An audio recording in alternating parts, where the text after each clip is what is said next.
almost 80% of children checking their phones every 5 minutes. Crazy, right?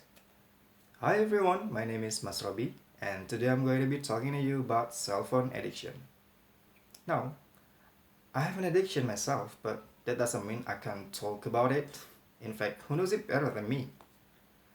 There are many people with addiction different things, but in my opinion, cell phone addiction is number one. Now, hold on a second. I'm sure many of you are thinking that that's not me. I'm not addicted. Take a second and think about how many times a day you use your phone or just check your phone. What happened to you when you lose your phone or you forget it? Are you calm? Are you settled? Or you freaked out? There are actually people who have a panic attack. It's called nomophobia. It's called nophonophobia. It is when you panic if you don't have your phone in your pocket. I've seen this happen on many occasions. There are 1.5 billion people in China, and 24 million of them are suspected to be addicted to technology. That's almost 3/4 of Canada's population. It is so crazy that the parents are putting their children into the institution to detoxify them of the technology. But they are not the only ones having this problem. It's happening in Britain, Spain, and several other countries. Now, the biggest question is, why are people so addicted? Why are people so addicted to phone? Well, take social media for an example. Every single time you post a photo, let's say in a matter of 10 seconds, you get 4 likes. Well, those 4 likes may be small, but it affects you, it affects your brain in a huge way. Those 10 seconds of happiness sends a message to your brain saying, I want more. So then you post another photo and another photo just to see how many likes you get. Now, you're spending every 5 minutes of your day checking your phone to see if someone liked that photo, even if someone is from across the world and you never met them. That sounds like a pretty big waste of time. It is not just kids I'm talking about, it's adults too. It's like people don't talk to people.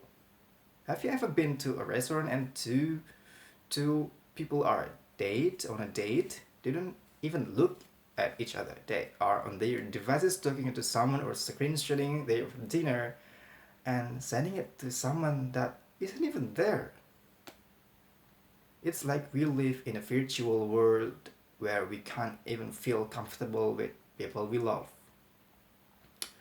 We're always looking at or think about what other people are doing. There is another aspect of this attachment to technology. We don't even talk to each other in the same household. For instance, some family text each other in the same house. Why don't we just talk to each other? Is it too far away to go up and down 3 floors? We still have a generation of people who use the landline to communicate. I swear, every time our phone rings at home, I know exactly who it is. Telemarketers or 70 years old grandparents. They just learned how to use the phone.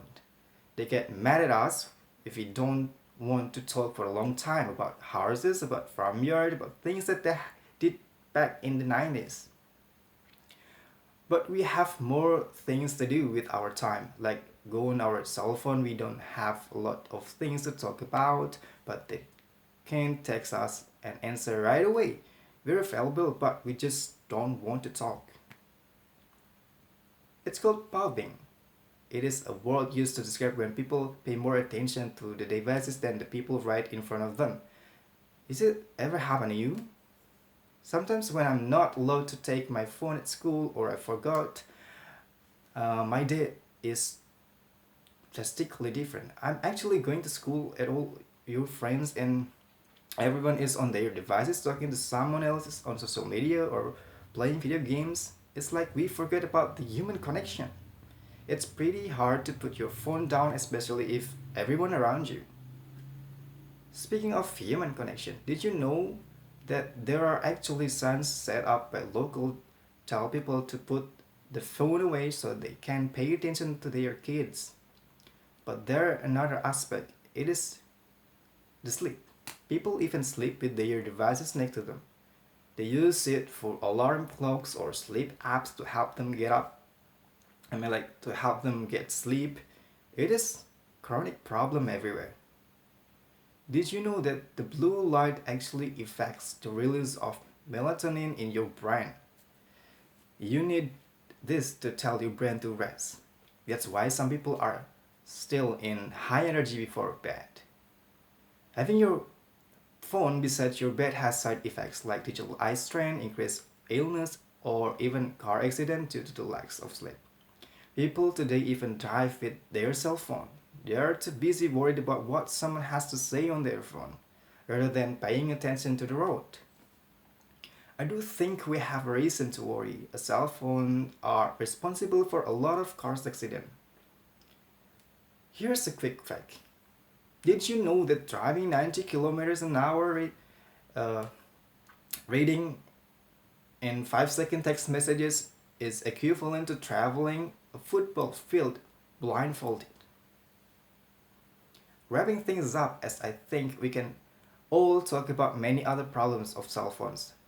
To the one that uh, to the one thing that I found is that we really need to be connecting more to each other.